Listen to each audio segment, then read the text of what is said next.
Adelante, chicos. Y hay un error. Acá hay un sitio, acá hay un sitio. ¿Cómo están? ¿Cómo se llama ese municipio? No tiene nombre. O sea, el tema es quién lo puede invocar. Es que lo que pasa es que hay un tema de buena fe. O sea, acá está.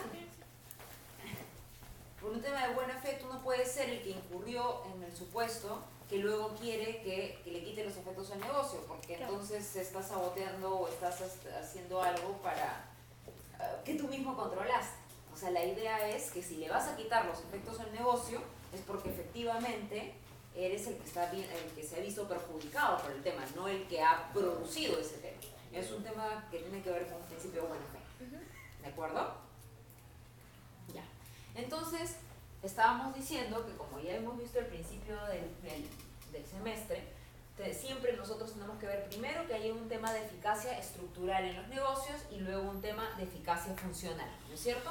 La eficacia estructural tiene que ver con la presencia de los elementos del negocio jurídico. ¿Cuáles son? ¿No es cierto? ¿Cuáles son los elementos del negocio jurídico?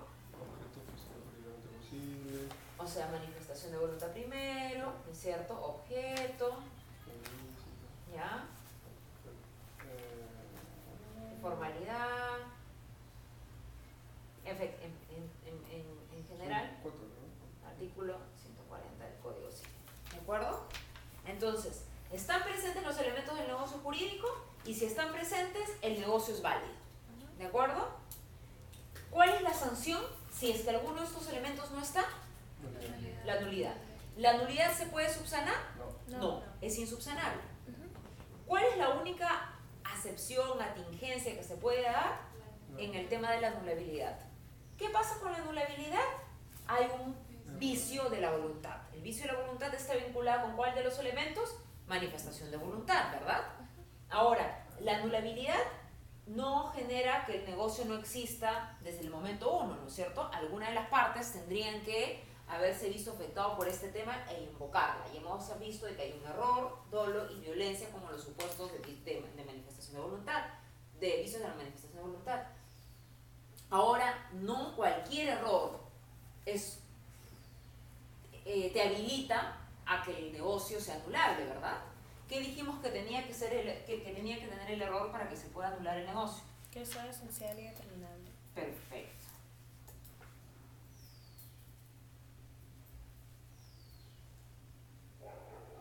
¿Y qué significa eso? Que se pueda observar lo que esté contenido ahí explícitamente. O sea, a ver, esencial tiene que ver con el hecho de, oye, por si acaso eso es un tema que era importante para nosotros. O sea, si yo estoy hablando de una operación de compraventa respecto a un montón que implica un montón de obligaciones y que esa era la razón de ser de la operación, ¿no es cierto? Y incumplí, ¿no es cierto? Mejor dicho, y hubo un error respecto de un tema que en verdad no generaba la decisión de contratar, ¿no? Eso tiene que ver con el tema de lo que sea esencial. Si no hubiera sido por este tema, yo hubiera o no hubiera contratado. Es como la intención que tiene la persona. Exactamente, por eso es de que está vinculado con la manifestación de la voluntad, porque la manifestación de la voluntad viene de la voluntad, ¿no es cierto? Voluntad que vemos que puede ser interna o externa y que el ordenamiento jurídico, en general, la voluntad que prevalece, ¿es la interna o la externa? La Externa, ¿no es cierto? Por un tema de seguridad jurídica. Y hemos dicho que la interna solamente prevalecía cuando había vicios en la manifestación de voluntad. ¿Entienden? Todo está concatenado. Entonces, tiene que ser esencial porque si no hubiera sido por ese tema, yo no hubiera celebrado el contrato. Imagínense ustedes que yo quiero buscar un practicante para que trabaje conmigo y alguno de ustedes va todos los días en sastre o en terno, ¿de acuerdo? Entonces yo veo llegar a Mario, que viene interno todos los días, y digo, ay, Mario trabaja en un estudio de abogados, entonces es un chico que a diferencia de los demás que vienen en jean, él ya tiene experiencia. Entonces, yo digo, qué bien, voy a entrevistar. Y yo quería contratar a Mario independientemente de que practicara o no, porque me parecía que Mario ha salido bien en el examen parcial, participa en clases, lee sus cosas, no me pongas esa cara, pues Mario, déjame pensar que potencialmente todas esas cosas pueden pasar, si no cambio de ejemplo, Carlos viene eterno todos los días. Entonces yo digo, bueno, esta persona es una persona a la que yo hubiera querido contratar. Y luego me doy cuenta que Mario en realidad no practicaba, no soy abogado, sino que venía interno porque su papá era dueño de una funeraria y lo ayudaba en el trabajo. ¿De acuerdo? Entonces, ¿me he equivocado? Sí. Sí, ¿no es cierto? ¿Por qué? Porque yo pensaba que Mario practicaba como un estudio, como abogado, y en realidad no lo hacía. Ahora yo les estoy diciendo que yo igualito hubiera contratado a Mario, porque a pesar de sus risas, lee para los controles, se esfuerza y salió bien en el parcial. Si es que yo lo hubiera contratado de todas maneras, independientemente de que yo hubiera pensado que él practicaba o no, ¿ese error era esencial o no era esencial? No, no era esencial, porque yo igualmente lo hubiera contratado. ¿Se dan cuenta cómo el elemento definitorio para la esencialidad del error es que hubiera cambiado o no mi decisión de celebrar el negocio? Ahora, si yo solamente lo he contratado a Mario porque lo contraté en la primera semana de clases, en la cual yo todavía no me hubiera podido hacer una imagen de cómo iba a ser él, si iba a leer, si iba a estudiar, si iba a participar, si iba a llegar tarde, si se iba a quedar dormido en mis clases, si iba a estar conversando con la chica al costado, yo no lo podía saber y solamente lo veo interno y lo contrato por eso, porque pienso que tiene una ventaja respecto del resto. ¿Ese error fue esencial o no esencial?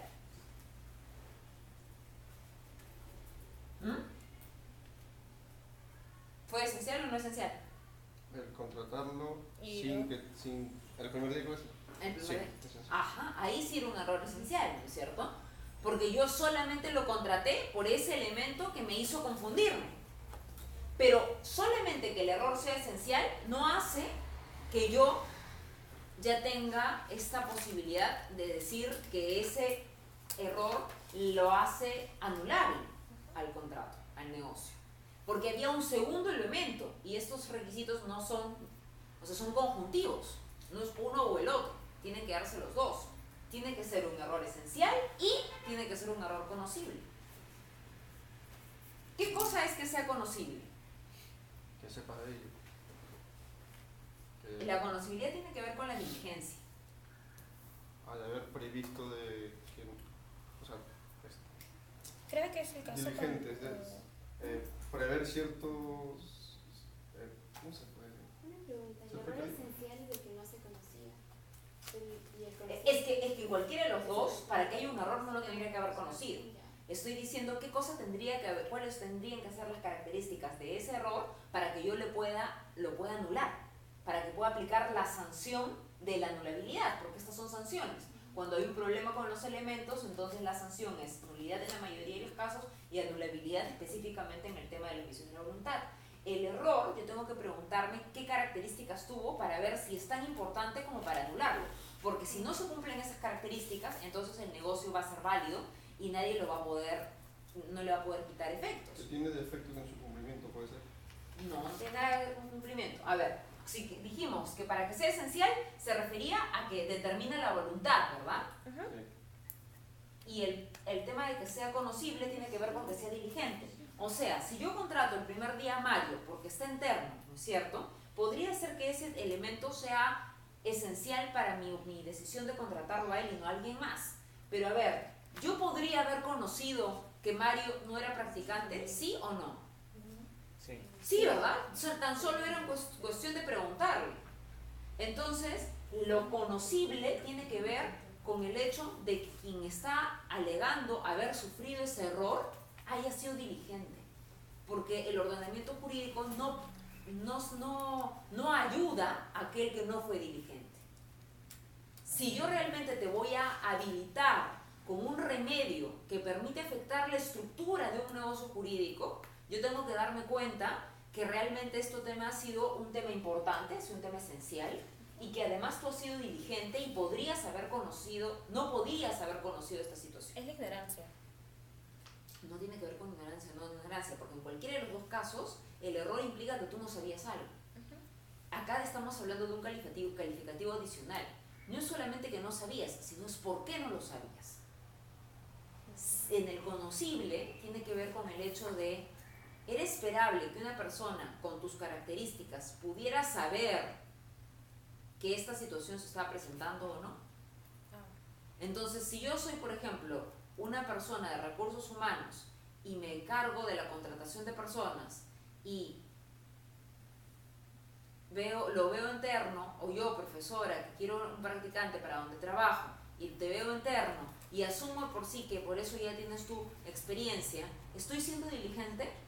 No, porque diligente hubiera sido si le hubiera preguntado, lo lógico hubiera sido también que yo hubiera pedido referencias de él, ¿verdad?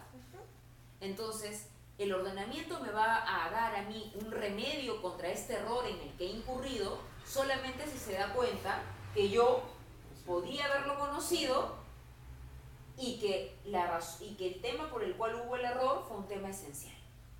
En el artículo 203 del Código Italiano, lo reconoce la conocibilidad como la conocibilidad radica en la posibilidad de conocer el error ajeno, más no en conocerlo. ¿Es eso? Más no en conocer.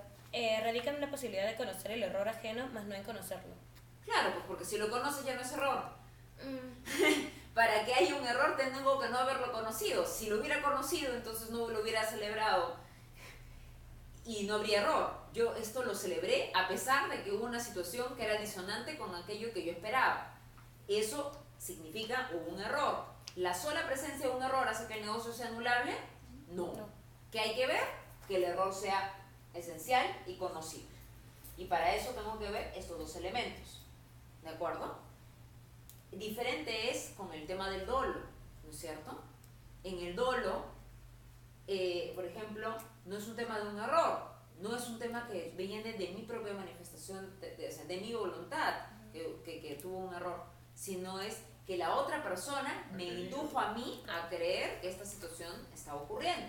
Y otra cosa es la violencia o intimidación, en la cual no es que me engañaron, sino que, por ejemplo, me están forzando. Cualquiera de estos elementos, y no quiero repasar en ellos porque quiero llegar a la otra parte del curso, tiene ciertas características de cuándo opera cada uno de ellos, y para eso es súper importante que para el parcial todos los artículos del Código Civil referidos a estos temas sean totalmente repasados por ustedes, porque ahí son donde les van a dar los requisitos y cuándo uno opera o no, ¿de acuerdo? Entonces lo importante... Justo esto del tema conocido es lo que ayer le pregunté a Alejandra. Algo rápido, un amigo le decía al otro, oye, me has vendido un celular con vicios ocultos, o sea, que está malogrado a la final. Entonces justo esa era mi pregunta. Cuando es conocible, para que esta persona le haya vendido el celular a la otra y esta última no sabía de que ese celular estaba malogrado, ¿a eso se refiere con...? Es que el conocible tiene que ver, por eso es lo que te dije, con la diligencia. O sea, si tú me vendes a mí un celular y yo veo que el celular prende y el celular llama, ¿no es cierto? A mí la diligencia también tiene un tema de un estándar. Nadie me va a pedir a mí que yo sea un ingeniero del MIT para darme cuenta que el celular que me están vendiendo es un celular que funciona. Pero si a mí me dan el celular, al menos antes de pagar, ¿qué cosa voy a hacer? Voy a ver si es que prende, ¿no? Voy a ver si es que llama. Voy a ver si es que está cargando la batería. O sea, cosas elementales. Si a los 5 días el celular explotó, alguien podría decirme, pero tú debiste haber conocido que el celular adentro tenía una placa que estaba mal puesta y por tanto que sus horas de vida estaban contadas. No, porque no es razonable pensar que una persona en mi estándar de conocimiento tenga que desarmar un artículo para saber que este funciona o no funciona. Entonces, por eso te digo, tiene que ver con la diligencia. A cada sujeto que forma parte de este negocio jurídico, dependiendo de sus propias características y de las características de la operación que está realizando, qué cosa es lo razonable exigirle, ¿no? Ustedes han encontrado estos criterios, ¿no es cierto?, de buen hombre de familia, ¿no?, prudente hombre de negocios, ¿sí? Estos al final del día, ¿qué son? Son estándares de conducta. ¿Qué cosa le exigirías a una persona? Y todos tienen que ver con un tema de la diligencia. O sea, ¿qué cosa es lo que hubiera hecho determinada persona en determinadas características? Es esperable que alguien, en este caso, al menos hubiera preguntado cuál es su experiencia profesional antes de asumir que porque viene interno trabaja. Sí, ¿no? Claro. Es una diligencia mínima. Entonces, esto tiene que ver con la eficacia estructural, ¿de acuerdo? Siempre vinculada con la validez. Cuando todo esto está presente, todo esto existe, recién paso yo a la parte de la eficacia funcional que tiene que ver con la legitimidad, que tiene que ver con que el contrato, aparte de ser válido, vaya a producir efectos, ¿De acuerdo? Y esto no solamente está vinculado con temas de poderes y de representación, que me imagino que es lo que les viene a la cabeza de manera primigenia cuando piensan en el tema de legitimidad, sino va a tener que ver con la clase que vamos a ver el día de hoy de modalidades del negocio jurídico. Voy a necesitar borrar esto para hacer mi próxima pizarra, entonces si quieren le toman una foto, si quieren lo apuntan, no sé qué cosa es lo más fácil.